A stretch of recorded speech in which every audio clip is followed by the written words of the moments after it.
Мысық тышқан мен торғайға неге өш? Ертеде мысық, тышқан және торғай өте тату тұрыпты.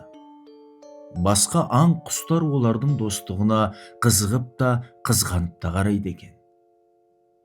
Күндердің күнінде қылышын сүйретіп қыс келеді. Үш дос суыққа тоңып ашыға бастайды. «Уа достар, аяз мынау, жыртқышаңдар анау, тарпа бас салуға даяр тұр. Одан да біз адамға барып қызмет етейік. Сонда қарнымыз да тоқ болады, өзімізді жылы баспанада алаңсыз өмір сүреміз» деп мысық торғай мен тышқанға ақыл салады.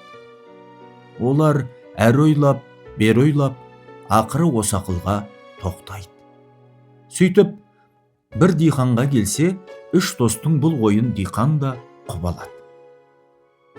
Бір күндері мысық екі досының қоңданып, едәуір семіріп қалғанын аңғарады. Бәріне берілетін тамақ мөлшері бірдей. Сонда бұл қалай болды деп ойлайды мысық. Енді ол торғай мен тышқанды аңди бастайды. Сөйтсе, екеуі қамбадан астық ұрлап жүр екен. Жақсылыққа жамандық жасаған достарына ол қатты ашуланады. Арқа жүні күдірейіп, көзінен от шашып, тышқан мен торғайға қарай атылады. Торғай сәл ашық тұрған есіктен лып етіп шығып, ұшып кетеді.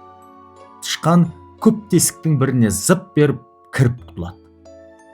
Содан бері торғай мен тышқан мысықтың ата жаулары болып қалған екен.